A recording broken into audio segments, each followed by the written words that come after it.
How many times I remember when I was just a boy, hearing my mother quote the words, "Lord, help me live from day to day in such a self-forgetful way that even when I kneel to pray, my prayer shall be for others." I want you to think about others. And I want to give you an experience that happened to me as a young preacher back in Ireland. You know, when you get to my age, you reminisce a lot, and you can learn a lot from these little happenings in your life.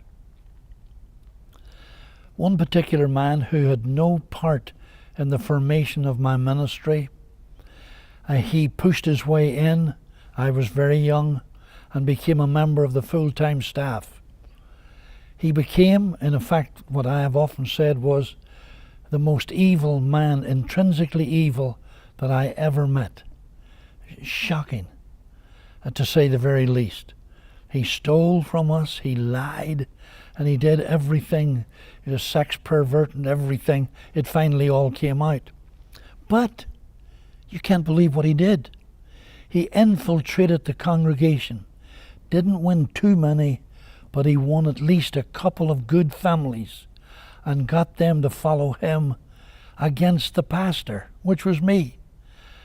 I was totally, listen friends, after all these years, I can tell you again, 1,000% innocent of all his charges, 1,000%. And yet he infiltrated. And those people learned to their sorrow that they followed the wrong person. I heard about a happening here in America, strange enough, that kind of parallels that not very long ago. A man came to do some work on a certain church. He lied to us, to the people concerned, telling them that he was qualified in certain areas where he was not. Did the wrong work, was told 5 times to stop, even by his own family, and finally owes this ministry that we're talking about thousands and thousands of dollars.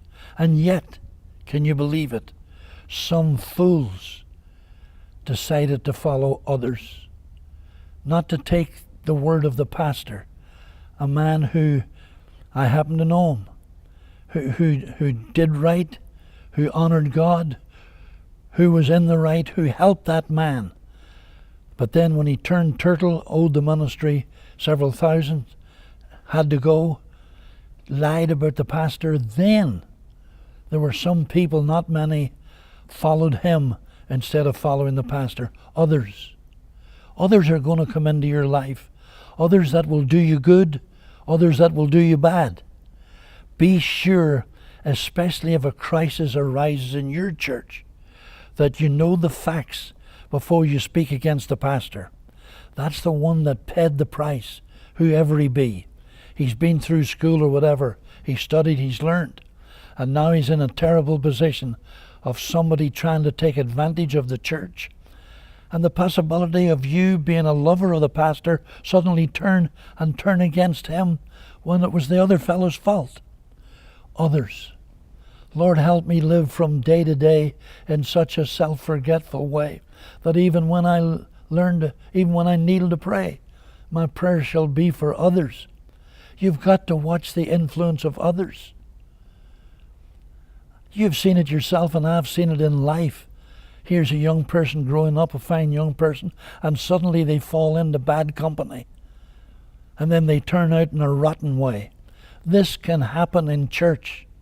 Stand by that church until you know all the facts, all the facts, all the facts. And don't be afraid to speak to the pastor. In this instance that I'm talking about, I know the man. He was perfectly right, and that workman was perfectly wrong in everything that he was doing. It was horrible to behold. God bless the pastor. So what am I saying? In God's work, it's possible to be influenced by others. But others can be good, and others can be bad, yes, even within the church. It's hard to believe, within the church, you get that phone call. Did you hear about the pastor? Or you get that text. Or they go back 100 years to try to blame the pastor on something. How terrible it is. God bless you. Not only be careful to follow God, but be careful to follow those that are in the right in any dispute. And God bless your pastor too. See you next time.